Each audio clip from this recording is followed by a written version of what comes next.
Bonjour, je voudrais raconter dans cette vidéo la vie d'un missionnaire extraordinaire, dans la ligne de ces grands missionnaires jésuites qui ont donné leur vie pour évangéliser des peuples parfois extraordinairement dangereux, extraordinairement sauvages. Je pense à tous ces missionnaires qui ont été en Nouvelle-France en particulier et qui ont arrosé de leur sang le fait que le Québec est maintenant catholique. Et bien là, en l'occurrence, c'est un jésuite du 19e siècle, sauf que son terrain d'évangélisation n'a pas été le même. Ça a été à Madagascar, une île conquise par, les colonisateurs français, et il a suivi l'armée française, on peut le dire, dans son rayon. Malheureusement, très souvent, les gens qui se révoltaient contre l'armée française ne faisaient pas bien la différence entre ces missionnaires qui n'annonçaient que le Christ et d'autre part, l'armée des conquérants qui les massacrait durement. Il s'appelle Saint Jacques Berthieu. Il a été martyrisé en 1896 à l'âge de 56 ans.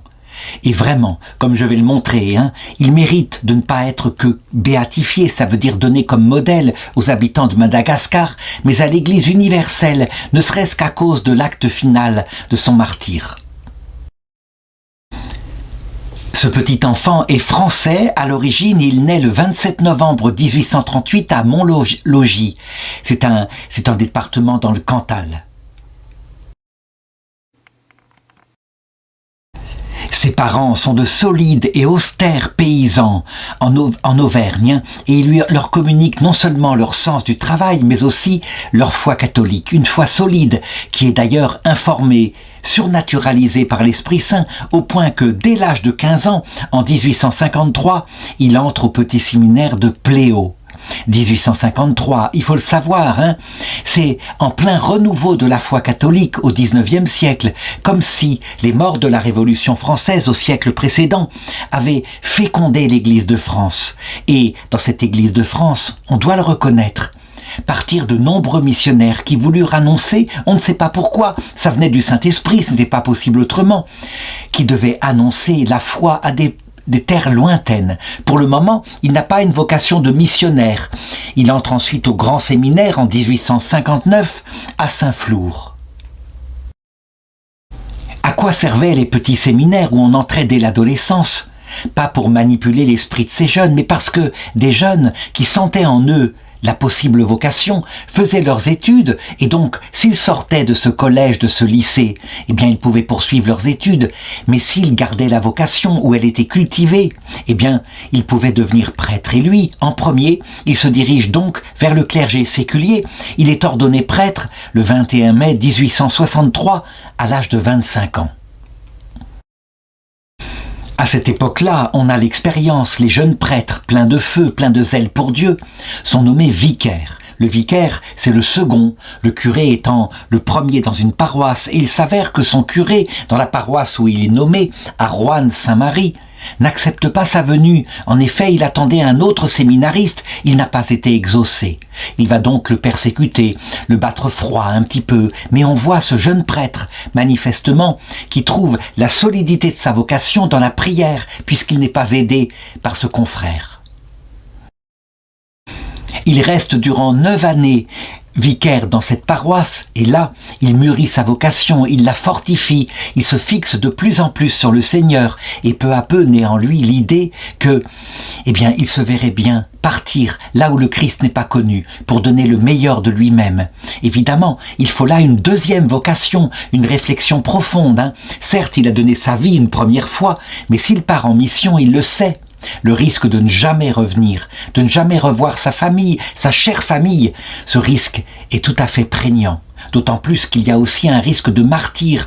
Il a entendu parler, par exemple, chez les missionnaires de Marie Immaculée, mais aussi les missions étrangères de Paris, le nombre de martyrs qui sont, à cette époque-là, en Chine, en Indochine, etc. Finalement, il va rentrer comme jésuite. Les jésuites sont les premiers missionnaires, on peut dire, qui sont sortis de la France après la réforme protestante. C'est un ordre fondé par un Espagnol au XVIe siècle et ils veulent évangéliser le monde. Ils sont avec un quatrième vœu de religion, non seulement la pauvreté, la chasteté, l'obéissance comme tous les religieux, mais aussi un vœu d'obéissance au pape. Ils sont un peu l'armée du pape. Et le général des Jésuites est un peu appelé le pape noir. C'est ainsi. Et donc, entrer chez les Jésuites, c'est avoir la vocation soit de missionnaire à l'étranger, soit de missionnaire en France. Pour évangéliser les terres déjà chrétiennes, les Jésuites fondent un peu partout des collèges. Ils deviennent professeurs et ceci est l'occasion d'annoncer l'évangile de manière très intelligente. Mais lorsqu'ils partent pour annoncer l'évangile à l'étranger, alors ils sont comme tous les missionnaires, capables d'affronter les terrains les plus difficiles, la jungle, les maladies. Lorsqu'il annonce à son évêque qu'il veut rentrer chez les Jésuites, celui-ci est vraiment déçu. Il lui dit qu'il voulait le nommer curé, qu'il connaissait les qualités de ce prêtre, mais sa décision est prise. Et donc, il entre au noviciat des Jésuites à Pau le 31 octobre 1873. Il a déjà 35 ans. C'est très âgé pour un missionnaire, mais c'est comme ça. Et là, il fait son noviciat, un noviciat très sévère, mais il y a aussi un prêtre formidable, le père Henri Ramière, et c'est là qu'il va découvrir la dévotion pour le Sacré-Cœur de Jésus. Ces choses tout à fait importantes, les jésuites à cette époque-là ont beaucoup combattu les jansénistes et donc ont développé, avec l'aide du ciel, depuis l'apparition de Notre-Dame à Paray-le-Monial, depuis l'apparition du Sacré-Cœur de Jésus à Paray-le-Monial, eh bien, ils ont développé l'amour de Jésus. C'est la meilleure arme contre le jansénisme qui, lui, développe plutôt le sens de la justice absolue, verticale de Jésus. Jésus serait mort sur la croix, aurait montré son amour, mais c'est fini maintenant. Il appliquera la justice. Et lorsqu'on arrive à la mort, sans avoir la foi pour n'importe quel motif, on est damné pour l'éternité. Le motif peut être, par exemple, de garder quelques péchés en soi. Le jansénisme est donc quelque chose qui éteint l'amour de Jésus, qui éteint la croix, qui diminue le nombre de communions. Au contraire, le père Henri Ramière va apprendre à ce prêtre jésuite, ce jeune novice, lui apprendre à quel point Dieu est bon.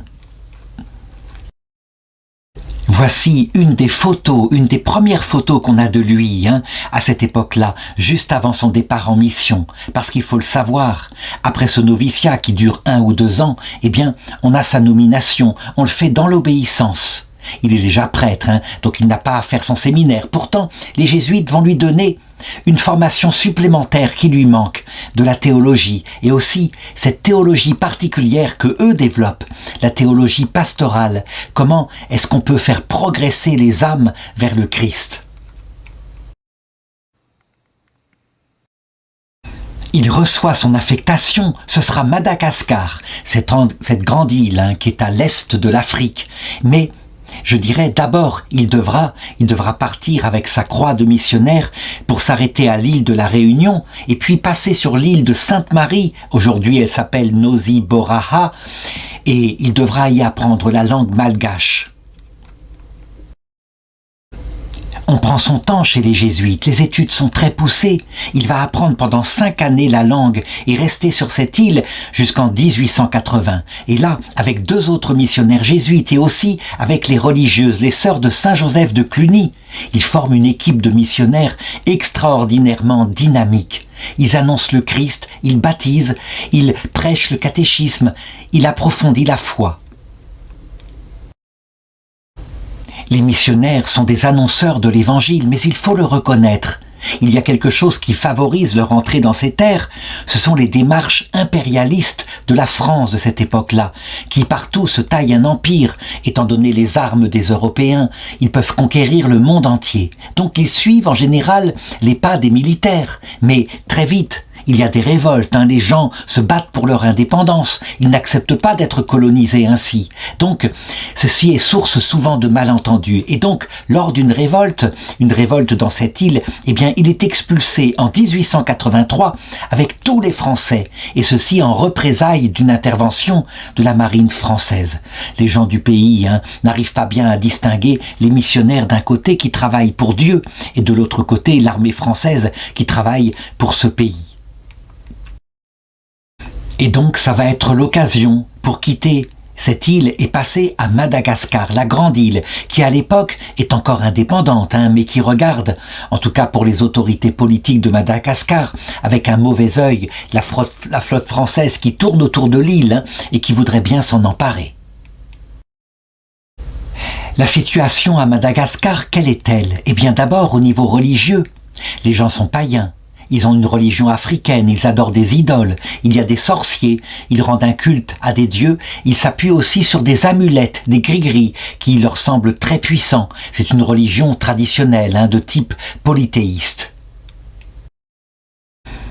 Leur foi n'est pas élaborée par une structure théologique, mais plutôt superstitieuse. Il y a des pratiques extérieures, comme c'est le cas pour tous les hommes primitifs, et le fait de porter telle amulette, par exemple, protégera des dieux de la nature qui peuvent se montrer hostiles. La religion du père Jacques Berthieu, en ce qui la concerne, possède bien des sortes d'amulettes. Ce sont les médailles de la Vierge, les médailles de Jésus, les chapelets. Et les habitants de Madagascar reçoivent cela au départ comme des gris-gris. Cependant, le prêtre leur explique très vite ce que ça signifie. Ce ne sont pas des objets magiques, loin de là, juste des instruments pour se tourner vers le grand esprit qui a créé le monde et qui est venu sur la terre et qui a révélé quel était son cœur, pourquoi il avait créé des hommes, pourquoi il les avait mis ainsi sur cette planète, le temps d'une existence très brève, afin de les emmener dans l'autre monde pour un salut éternel.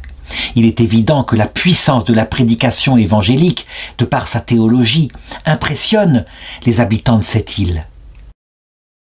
Cependant, la politique va vite se mêler à son travail d'évangélisation puisque 1 an après son arrivée, voici qu'éclate la première guerre franco-malgache qui va durer entre 1881 et 1885. Une guerre terrible, les armées françaises ayant des armes modernes, les malgaches ayant surtout des lances. Et là encore, il faut comprendre la population et les révoltés. Tous les citoyens français sont considérés comme des complices de cette armée et donc sont enfermés dans des camps de concentration. Berthieu se retrouve ainsi à Tamatave et là, il se porte comme volontaire pour être aumônier militaire. Il ne se mêle pas de politique, mais forcément, il est mis dans un parti, ne serait-ce que par les révoltés malgaches. Lorsque cette première guerre s'arrête en 1885, il est libéré de ce camp de concentration, et là, il est nommé comme missionnaire dans le district d'Ambositra. Il va y rester entre 1886 et 1891. Et là, il y dirige la mission catholique, et il va la faire fructifier.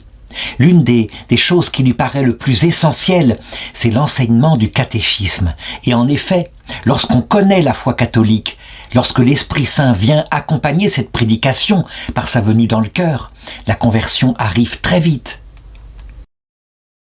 Il faut comprendre que c'est un travail de labour, un travail très austère. Comme dit le psaume, il y en a qui labourent dans la tristesse, dans l'effort. Et puis, il y en a qui récoltent dans la joie. Il écrit à son frère à cette époque-là. En somme, la mission progresse. Bien que les fruits ne soient encore qu'en espérance et bien des endroits et peu visibles en d'autres. Mais que nous importe, pourvu que nous soyons de bons semeurs. C'est Dieu qui fera pousser en son temps ce que nous avons semé. Je voudrais insister sur ce qu'il dit ici. C'est la marque d'un vrai missionnaire, d'un missionnaire qui tient, parce que c'est un travail austère. Si on ne vivait que d'espoir, ça veut dire si on attendait immédiatement des résultats, des baptêmes qu'on comptabilisait, on ne tiendrait pas beaucoup. Mais on sait que tout est dans les mains de Dieu. C'est lui qui fait grandir la moisson et c'est lui qui arrête sa croissance comme il le veut. Il connaît mieux que nous les âmes de tous ces gens. Et ainsi, parce qu'il est libéré de toute attente d'un résultat tangible, alors il peut travailler dans la joie sans du tout s'user. Quant à la récolte, il la verra dans l'autre monde, il le sait. Comment se passait son apostolat? Eh bien vraiment, c'est un missionnaire de la bonne nouvelle. Il n'est pas là pour annoncer une mauvaise nouvelle. Le jansénisme n'a eu aucune prise sur lui. Il annonce la bonne nouvelle du salut. Et les gens qui le voient, les gens du pays, sont frappés par sa bonté, son amour sacerdotal. Tous ceux qui l'approchent sont profondément touchés. Il se met au service de ceux qui souffrent. Dès qu'on lui apprend que quelqu'un est en train de mourir, il y va aussitôt pour lui apporter le réconfort de la religion, la promesse de la vie éternelle, pour lui prêcher in articulo mortis qu'il y a une vie éternelle. Et les gens sont évidemment touchés par sa grande pauvreté. Il ne possède rien. Il est aussi pauvre que les habitants de cette île. Il ne se prend pas pour supérieur à eux. Pourtant, la situation se tend entre 1894 et 1895. La tension monte et de nouveau, il y a des révoltes qui se produisent dans le pays contre les armées françaises. Une guerre civile est en train de se redéclencher. Et l'armée française, elle a importé toutes les armes modernes. Elle va écraser la rébellion. Elle va imposer à Madagascar maintenant un humiliant protectorat. Ce n'est plus une île indépendante. Durant cette année, entre 1894 et 1895, la tension est si forte que là, les Français l'obligent à se replier sur l'île de la Réunion quelque temps. Mais lui, il veut revenir sur le terrain. Il est venu pour ce troupeau, pour les Malgaches. Il ne veut pas les abandonner. En France, par contre, eh bien du coup, on s'inquiète, on connaît la situation, les récits arrivent par les journaux, et donc il reçoit une lettre à un moment donné de la part de sa famille et d'un ami qui voudrait le faire revenir en France. Il serait bien plus tranquille, hein, puis il a pris un certain âge, il a dépassé la cinquantaine. Voici la réponse qu'il va donner. Je voudrais en lire des extraits, hein. C'est tout à fait significatif de ce qu'il était, de cet esprit missionnaire puissant qui motivait tous ces jeunes hommes et ces hommes plus âgés qui partaient ainsi à l'aventure. Il répond « Je ne peux vous le cacher. Il y a eu quelques changements que la grâce de notre Seigneur, en m'appelant à la vocation religieuse, a dû opérer en moi. Il a fallu consommer, en réalité et pour toujours, en désir et pour toujours, pas seulement pour un temps, certains sacrifices que notre Seigneur demande à ceux qu'il a daigné appeler à son service, et de plus près, selon un mode particulier qui est le mien, selon le mode des missionnaires. C'est donc mon cas, et il n'est pas d'usage chez nous, quand nous sommes en mission à l'étranger, qu'on rentre jamais en France pour une simple visite, alors qu'on nous paierait les gros frais du voyage. Comme j'aurais désiré revoir ma mère durant la guerre franco-malgache, alors que nous étions expulsés, mais finalement, ça n'a pas été possible. Donc, cher ami, voilà ce que je dois vous dire. À bientôt, au revoir, mais au ciel, si Dieu m'en fait la grâce. C'est tout ce que je puis vous promettre, à vous, comme à ma chère mère et à ma nombreuse et bien-aimée famille, qui en a fait son sacrifice, comme moi, dès le premier jour. Dieu sait pourtant comme j'aime le sol de ma patrie et ma terre chérie de l'Auvergne. Cependant, Dieu me fait la grâce d'aimer bien plus encore ces champs incultes de Madagascar, où je ne puis que pêcher et bien péniblement, à la ligne, quelques petits poissons pour notre Seigneur. Cependant, sachez que je conserve de Roanne un excellent souvenir. Mais je sais d'autre part, et pour sûr, que c'est ici, à Madagascar, que Dieu m'a appelé. Y rester jusqu'à ma dernière heure n'est plus pour moi un sacrifice. Revenir en France serait un peu, ce que je ne pourrais pas faire pour Dieu, ce serait renoncer à Dieu quelque part. Je vous parle franchement et sans figure, c'est là un des secrets très communs mais peu connus de la vie missionnaire. Je suis maintenant, depuis 18 ans, à une grosse journée nord de Tananarive, depuis 18 mois, à une grosse journée nord de Tananarive, sans compagnon pour m'aider, sans confrère jésuite, et pour la première fois de ma vie, ayant 18 postes à desservir sur une très vaste étendue. Me voici donc devenu un vrai missionnaire, pour tout de bon, et je m'y suis fait. Mes forces baissent, certes, mais je puis bien encore monter à cheval. Une fois par mois, à la réunion des pères, je vais à la capitale et pour toutes les affaires, je n'y manque guère.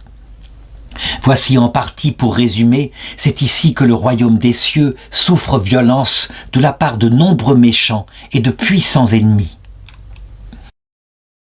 Et je conclurai ma lettre en vous disant que si je devais vous donner quelques conseils, alors je vous dirais avec saint Paul ceci: veille sur toi-même et sur le troupeau où Dieu t'a placé, pour être le pasteur de l'Église.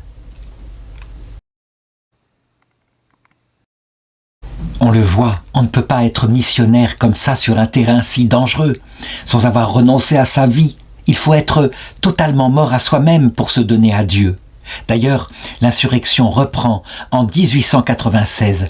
Il est de retour à Madagascar et là, il est pris de nouveau dans les convulsions violentes de l'insurrection politico-religieuse, avec particulièrement une opposition au christianisme et aussi au pouvoir français, mais au christianisme aussi de la part de l'ancienne religion qui voit d'un mauvais œil le pouvoir de ces missionnaires qui se répand parmi le peuple et les sorciers qui sont là, qui ont l'impression qu'ils perdent de leur pouvoir. Menés par les sorciers de la religion traditionnelle, les chrétiens sont en danger.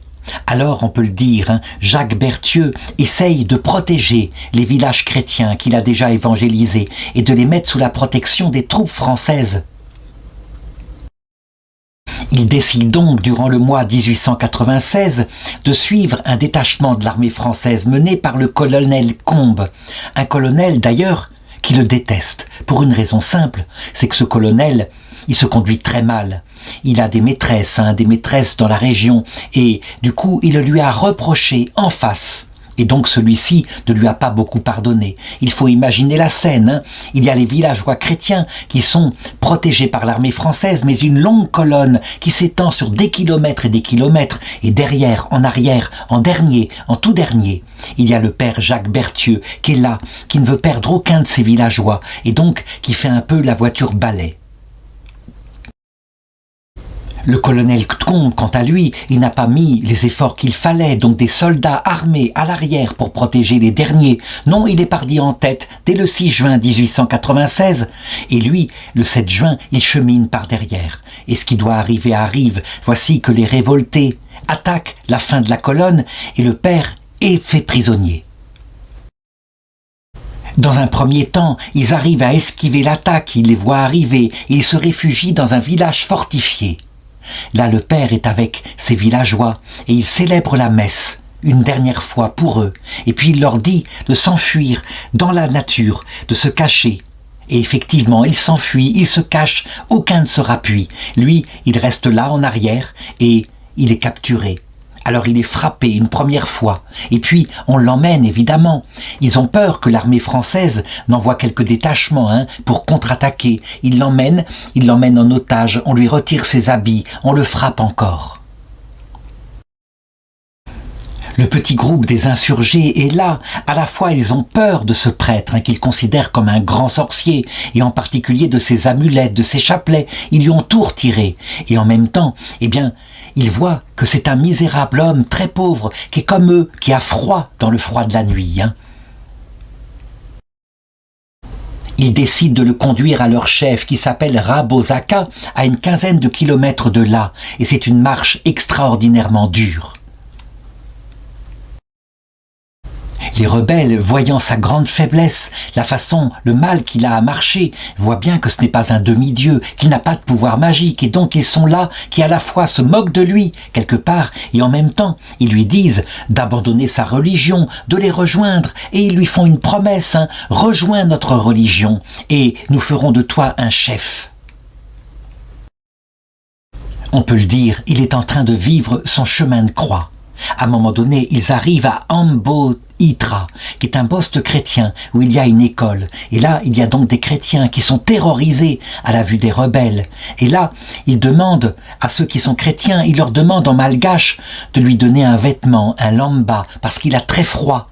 Et eux, terrorisés, par peur de subir une contre-attaque par les rebelles qui sont là, ils n'osent pas lui donner des vêtements. Ainsi, il poursuit son chemin de croix, presque nu, et il continue sa marche. Il demande à ses gardiens d'aller à l'église qui est là et de visiter le Saint-Sacrement qui est présent. Ses gardes le lui refusent. Alors, parce qu'il ne peut pas, il se remet au Seigneur et il se contente de réciter à haute voix le Notre Père. Et ensuite, sans le laisser se reposer, toujours en sang, on reprend la marche. 3 kilomètres à pied, il est de plus en plus épuisé, il tombe, sans arrêt. Et les rebelles se disent, il nous retarde, il nous met en danger. Pourtant, déjà, on est très loin de l'armée française. On est à 60 kilomètres à peu près d'Antananarivo. On est arrivé au village d'Ambiatibé. Et voici comment ça se situe sur une carte. Les insurgés se rendent bien compte qu'ils ne pourront certainement pas l'amener jusqu'au bout. Ils pourraient, s'ils le voulaient, faire un brancard pour qu'il puisse être gardé comme prisonnier. Mais ils ont peur quelque part qu'avec sa puissance et sa parole, ils les contaminent eux-mêmes, ils les éloignent de leur religion première. Et donc ils décident, après un conseil très rapide, de se débarrasser de lui. Un témoin va rapporter ce dernier dialogue qu'il aura avec eux. Il lui demande « Veux-tu nous suivre et renoncer à ta prière ?» Il répond « Je ne pourrai jamais ne pas prier. Tant qu'il me restera un souffle de vie, je prierai. Renonce à ta maudite religion, n'égare plus le peuple. Nous te prendrons pour faire de toi notre chef et notre conseiller, et nous ne te tuerons pas. » Et il répond « Je ne puis absolument pas consentir à cela, mon enfant. Je préfère mourir. » Ça a été noté, ça c'est tout à fait significatif. Celui qui va le tuer, celui qui le menace, il l'appelle « mon enfant ». En malgache, « Ri Zanako ». On le force à se mettre à genoux, et là, le chef, leur capitaine, ordonne à ses hommes de le tuer, de l'abattre immédiatement, et 2 coups de feu partent, mais ne l'atteignent pas, ils ont raté leur tir. Alors, un autre tire et l'atteint dans le dos. Mais il est toujours vivant et toujours à genoux, il n'est pas tombé par terre. Alors le capitaine s'approche et lui tire un dernier coup dans la nuque. Mais curieusement, il reste à genoux, il n'est pas tombé. Alors ils sont là et on lui fracasse la tête avec un coup de gourdin. Le martyre s'est passé à une 50aine de mètres du village. Et d'ailleurs, un peu plus tard, l'année suivante, les villageois bouleversés célébreront sa mort, fêteront sa mort, on peut dire, comme une grande douleur, et se confieront à sa prière. Et ils construiront un peu plus tard le bâtiment que voici, le monument que voici, et qui rappelle l'endroit de son martyre. Ensuite, il se débarrasse de son corps, il le jette dans la rivière, la Mananara, et il va dériver ce corps sur 17 kilomètres avant d'être repêché et d'enterré sur un îlot. On a su ça par un homme qui l'avait enterré lui-même, mais il n'a jamais pu retrouver l'endroit, si bien que son corps n'a jamais été retrouvé. Quant à la bande des 6 rebelles qui l'avaient ainsi fait prisonnier puis exécuté, elle se dispersera, elle rejoindra leur chef. Et puis, leur destin, on le connaît. 3 d'entre eux seront attrapés par les Français un peu plus tard et seront exécutés. Et puis, 3 autres, un autre missionnaire, le père Théophile Weber, qui est originaire d'Alsace, qui est missionnaire dans le district où le père Berthieu a été martyrisé, il en a confessé l'un d'eux avant sa mort et il a baptisé les 2 autres. Le père Jacques Berthieu sera le premier malgache, parce qu'on peut le dire, il en avait fait sa patrie, le premier malgache qui sera canonisé par l'Église catholique. Et le sang de son martyre sera semence de chrétiens, les gens qui ont vu, qui se sont racontés l'héroïsme de sa prière, son détachement, sa bonté, son pardon pour ces criminels, tout cela a parcouru Madagascar. Et on peut le dire, cette île est devenue petit à petit et de plus en plus profondément chrétienne. Une partie est protestante, les missionnaires protestants, eux aussi, étaient pleins de zèle pour annoncer Jésus-Christ. Et comme disait saint Paul, que ce soit pleinement ou que ce soit pour nuire aux catholiques, de toute façon l'évangile était annoncé. Le père Jacques Berthieu sera d'abord béatifié pendant le Concile Vatican II, le 17 octobre 1965, avant d'être canonisé